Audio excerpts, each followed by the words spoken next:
Hello mga farming, welcome back po sa ating channel. At ngayon po muli nandito tayo sa ating mga tanim na talong. At ang edad dito ay nasa 20 days old na po.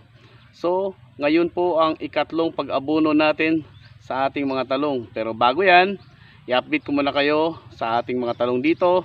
Ano na ba ang kanila pong status, gaano ba sila kalalaki, at kung yung kanilang mga suhi ba ay malalaki na.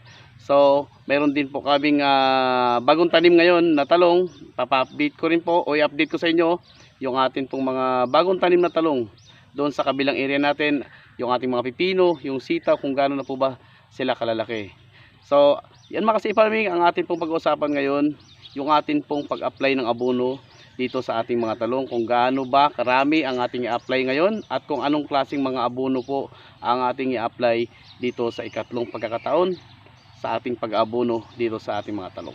So hindi na po natin papatagalin mga farming. Tara, samahan nyo na po kami at diretso na tayo sa ating talungan. So ito na po mga farming ang ating mga talong na may edad pong 20 days old. Kitang kita po natin ang kanila pong paglago ng kanilang dahon, pagbuka ng mga suhi. So ito mga farming, ito po yung ating talong na pinapakita po sa inyo nung tayo po ay nag-update ng ika-6 na araw ng ating pag-abono. Yung ika-11 days old nila, ikalawang pag-abono, at ngayon nga po ang pang 20 days old, pang tatlong abono na natin ngayon.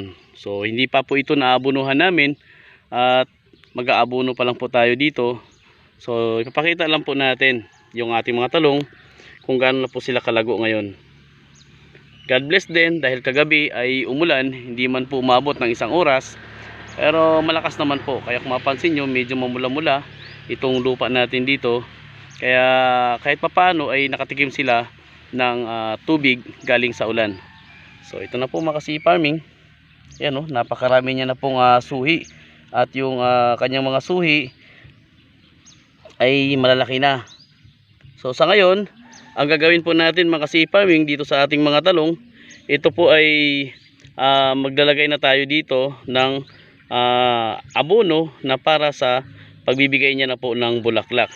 So ang i-apply nating abono mamaya, ipapakita ko sa inyo at pag-uusapan din natin kung bakit yun po ang kailangan nating i-apply na abono dito sa ating mga talong.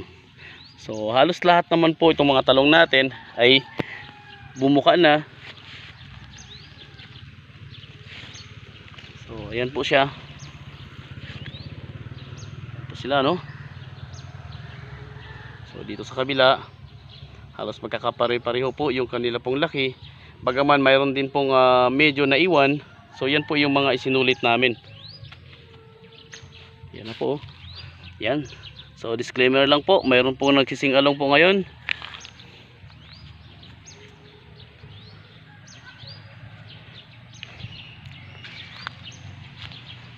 So ito na sila. At sa talong natin ngayon mga farming, sa edad na 20 days old, ang iba po ay nagpapakita na ng paglabas ng unang bulaklak. Mapansin nyo dyan sa may talbos nya, meron na po yung namumuo na bulaklak po dyan. So hahanap tayo ng medyo malaki-laki at mataas-taas. So ito dito. Ayan o. Yan mga farming o. Yun, meron na siyang unang bulaklak. So yung tinatawag nating panganay. So yan po ang mga purpose mga farming kung bakit 1620 yung atin pong ginamit dito sa una at pangalawang pag-abono natin, dahil itong ating mga talong ay kailangan po talaga ng pamparami ng ugat at pampaberde ng ating mga dahon. So ang 1620 ay mabisa po sa pagpapalaki ng mga puno nitong ating mga talong. Yan, mapapansin nyo po. Yan. Yung mga suhi niya, yung puno niya malaki. Dahil nga po, kapag ang talong natin ay hindi malaki ang puno, hindi po malalaki ang kanya pong suhi. Mapansin nyo, napakaraming suhi niya mga farming.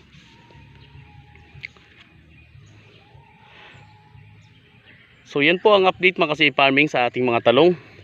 At ipapakita ko na po sa inyo ngayon yung atin pong gagawin sa pag-apply nating abono dito at kung paano ba natin ito ititimpla. Ano bang gagawin natin sa abono, ano bang mixture yung gagawin po natin para tayo po ay makapaggawa ng mabisang abono dito sa ating mga talong. So ito na siya, yung isa laki na nito, malaki. So yung isa maliit, sulit, sinulit po namin. So ito na po siya. So ito po yung abono na ating i-apply mga kasi farming. Ito po ay ang 16-20. Ay hindi, ito po ay 14-14. So itong kulay gray o parang may pagka-violet, ito ay 3-14. So ito naman, itong kasako, so ito po yung 16-20. So ayan, sana ba yung kanyang tatak, ayun, nagtalian siya. So ito po yung 16-20 natin pong ihalo. So actually ito talagang 16-20 ang atin pong ginagamit. So ayan 16-20. So hahaluan na po natin siya ng 3-14 para po mas madagdagan pa ang kanila pong nitrogen, phosphorus, at siyempre pinaka-importante dito yung pagbibigay niya po ng sustansya para sa namumuong bulaklak ng atin pong mga talong. So ngayon mayroon tayong isang tub at mayroon tayong isang drum dito. So yung isang drum na yan, ang nakalagay po dyan ay 12 lata ng sardinas, o yan, 12 can ng sardinas. At ito naman yung isa ay 8 po ito dito. So ang katumbas po ng ilalagay natin dyan sa isang drum, ito ay 12 na 16-20 at 12 din po na 14-14. So dito naman 8 16-20 at 8 14-14. So medyo matapang-tapang na siya ngayon dahil yung ating mga talong ay medyo malalaki na po siya. At ang ilalagay natin dito, same pa rin yung timplada o yung dami ng ilalagay natin. Yung dami ng ibubuhos dyan ay yung isang lata pa rin po ng sardinas mga kasi farming.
Bawal yun, maano ako. Parisin muna ako nilo-nilo. Wala maglawas advertise sa akin.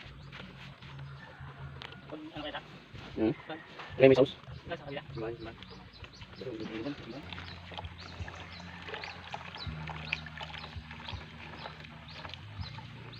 Sige Bon, buhos mo dito Bon. Sa may ano Bon, drum. Huwag mo ilahat mo na. Yung tubig lang. Sige, buhos mo na yun.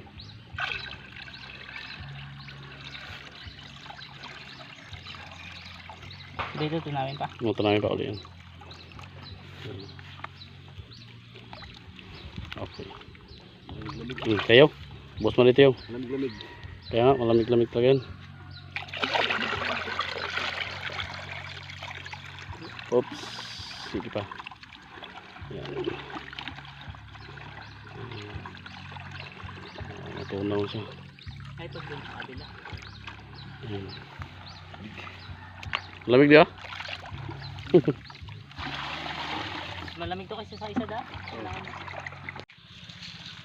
So ayan guys, nandito na po tayo sa area natin, sa ating pong mga sitaw. So ayan, sitaw natin malaki na. At dito yung ating pong mga pipino, so masilaw. Ayan, dyan yung pipino natin.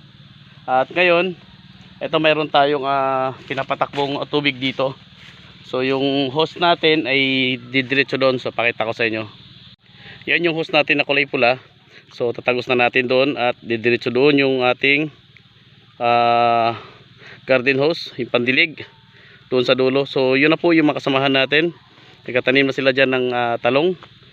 At ito na yung mga sitaw natin. So medyo natumba yung iba. Wala pa tayong naikabit na balag dito. Yan o, ito yung panghawak nya.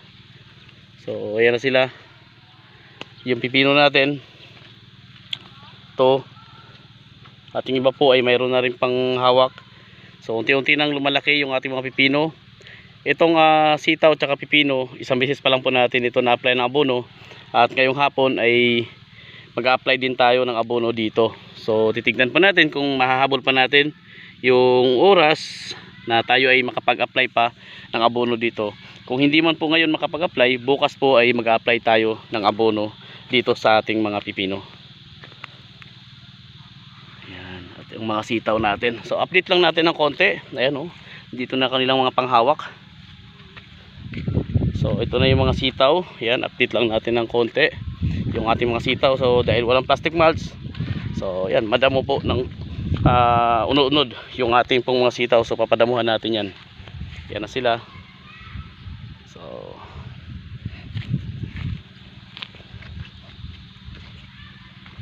ayan o, yan na. Kaya asahan natin ito na mga isang linggo ngayon, ito po ay aakyat na. So sisikapin namin na mas malagyan na kagad natin ito ng balag, dahil kitang kita natin yung mga sitaw ay humihingi na ito ng kanilang aakyatan. So ngayon diretso tayo doon sa ating talungan. So natuklap be, plastic bags natuklap. So hindi maiwasan kapag mahangin. Yung pinakauna natuklap.